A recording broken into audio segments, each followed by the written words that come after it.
La politique, suite à la proposition de loi déposée par les sénateurs Thani Mohamed Soilihi et Hassan Abdallah, une loi tendant à adapter aux caractéristiques et contraintes particulières de Mayotte les règles d'acquisition de la nationalité française par une personne née en France de parents étrangers. Le Conseil d'État vient de donner un avis favorable. Il estime notamment que les particularités liées à la situation mahoraise constituent des caractéristiques et contraintes particulières au sens de l'article 73 de la Constitution et qu'entre autres, la proposition de loi peut être regardée comme n'apportant que des modifications aux conditions d'exercice du droit du sol. Pour en parler, le sénateur Thani Mohamed Soilihi est notre invité.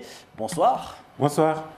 Alors, en quoi peut-on dire que cet avis favorable du Conseil d'État soit une avancée dans le cadre de l'application à Mayotte du droit du sol?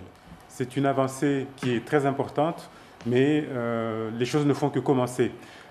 Cette avancée va permettre d'examiner sous forme d'amendement les dispositions de cette proposition de loi que vous venez de parfaitement résumer, avec un a priori favorable, ce qui n'était pas le cas l'année dernière, par exemple, lors de la discussion de la loi égalité réelle outre-mer.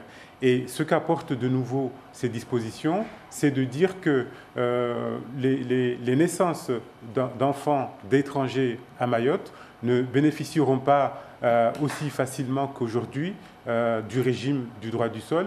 Pour que ces enfants puissent bénéficier du droit du sol, il y aura des conditions, et notamment que l'un des parents soit en situation régulière depuis au moins 3 mois au moment de la naissance. Voilà l'apport majeur de ces propositions. Ce point précis sur notamment les 3 mois avant la naissance, ça reste donc le point majeur de ce changement. Tout à fait, ça reste majeur. Jusqu'ici, non pas qu'il y ait d'effet automatique d'acquisition de la nationalité française, mais il n'y avait quasiment que des conditions de délai et de présence à respecter. Là, il y a une condition particulière et qui est très importante, c'est qu'il faudra aussi une situation régulière, sans quoi, eh bien, l'enfant à naître n'aura pas la nationalité française. Très concrètement, eh bien, cela permettra de mettre fin à la pratique massive qui consiste pour des femmes d'origine comorienne à venir accoucher ici, attendre que leur enfant ait bénéficié du droit du sol et ensuite régulariser le reste de la famille. Là, ça ne sera plus possible. Il faudra qu'un parent ait une situation régulière, pas une situation régulière le jour ou l'avant-veille, mais depuis au moins 3 mois. Sans cette condition, le droit du sol ne jouera pas. Alors, outre cette condition des 3 mois de résidence en situation régulière avant la naissance, est-ce qu'il y aurait d'autres points qui pourraient être également être améliorés ou être changés dans le cadre justement de l'amélioration dans le cadre de ce verrouillage en tout cas du droit du sol à Mayotte? Vous avez employé le bon mot, c'est un verrouillage. Effectivement, il y a d'autres conditions qui n'ont pas cette importance-là. Ce sont des conditions parce que dans les propositions que nous avons émises, mon collègue Abdallah Sani et moi, nous avons aussi insisté sur ce que doit faire l'officier d'état civil.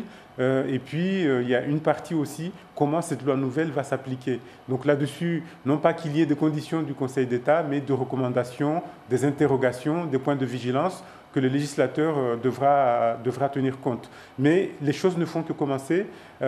Ces dispositions, nous allons les inclure dans la loi immigration qui va être examinée au Sénat à partir du 19 juin.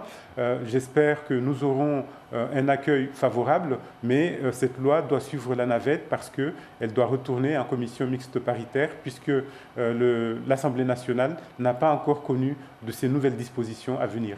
Et il y a une échéance, ça pourrait prendre combien de temps jusqu'à son application Le temps que la navette aille jusqu'au bout. Donc il y aura l'examen la semaine du 19 juin. La semaine d'après, on peut imaginer que la commission mixte paritaire est saisie.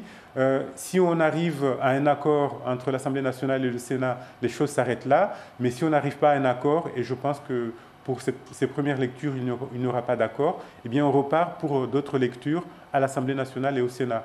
Moi, je dirais d'ici 2-3 mois, peut-être à la rentrée parlementaire à partir du mois de septembre-octobre.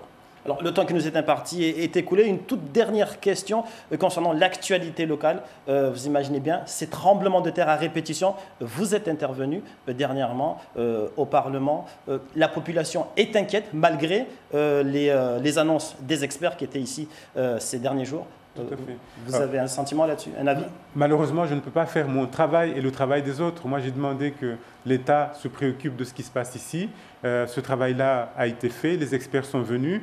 J'entends des réactions de déception que je peux comprendre, mais il faut travailler avec ces personnes qui sont les seuls experts, les seuls connaisseurs et sachants de la situation. Moi, je ne vais pas m'ériger en expert en sismologie, ce n'est pas mon métier. J'ai fait ma part de travail. Merci, monsieur le sénateur Thani Mohamed Swalihi, d'avoir accepté notre invitation. Je vous en prie.